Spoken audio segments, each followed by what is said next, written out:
Good morning, good morning, good morning. It's a Psalms 119 morning. Let's go to verse 112.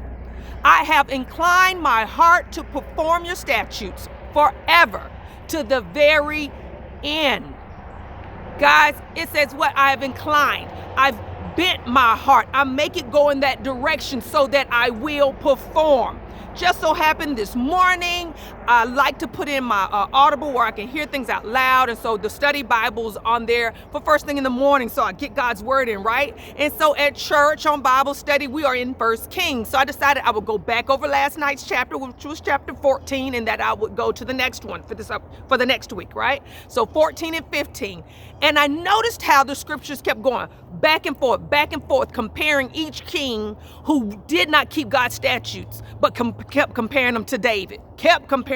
But David, well, because my love for David, well, that's all right. I'm gonna be with this son, but guess what? It's gonna leave his hands because they didn't keep my statutes. They kept comparing it to David. I started noticing the things, guys. It says, but only one thing, and it mentions it.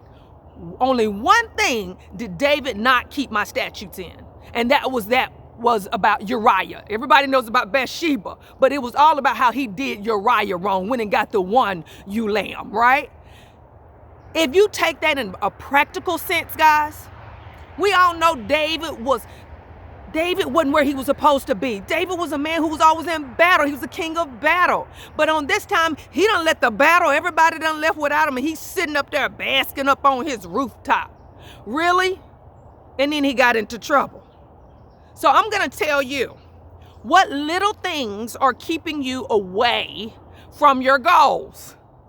For me, there's little things I'll start just denying myself when I want something. Everybody knows I'm into a new lifestyle of living as far as my health. That means, as I had to have a conversation with my husband, don't bring sweets into the house. It's not that I don't eat sweets, but they have to be within my window, but it's too tempting if they're in my house. So if I want to incline my heart toward a better lifestyle, what do? We buy more fruit, get rid of the sugar. I'm not going to have it here. I need to incline my heart. So what are your goals? What little things that you, don't be like David up on the rooftops when you know you're a person of battle. Don't put your weaknesses around you. If you're in your relationship and you want to stay committed, don't hang around a bunch of folk who's cheating on nails.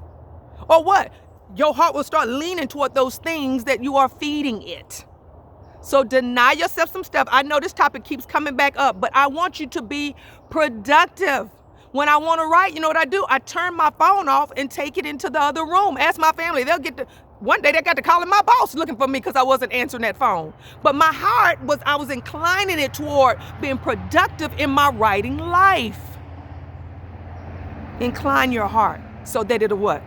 Perform. That means direct it. Lean it in that direction. If you don't want to produce the bad stuff, take it away. Take your heart away from those things. Does that make sense? I know I got a little long-winded today, but I needed you to get it.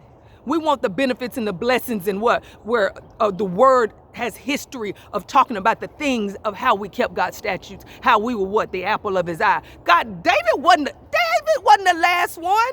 Let that be you that God is bragging on today. And go out there and have you a happy, good morning. I am Joy K. Massenberg, your morning motivator, serving you a hot cup of inspiration so you can be productive and the joy to someone else. So if you want to be productive, I'm going to tell you, incline your heart, connect with me. Because guess what? That's exactly what I do. I incline my heart toward the things of God and what he's called me to do. So yes, I do reach my goals, not in my own strength, but by following and keeping his statutes near, studying them, and then applying it to my everyday life. So yes, I've got some victories over here, and I want to share them with you. Go to that website, www.joykmassenberg.com, and connect with me December 5th. That is for Java with Joy at 9 a.m. Central. But even if you want a little bit more meat from this topic, I'm going to be speaking with the moms group right here in Tyler in February. So yes, guys, I even go further and get deeper. You can connect with me and bring me in as a speaker. Go to my website. You can get the booking information right there. Y'all have a wonderful day. Bye.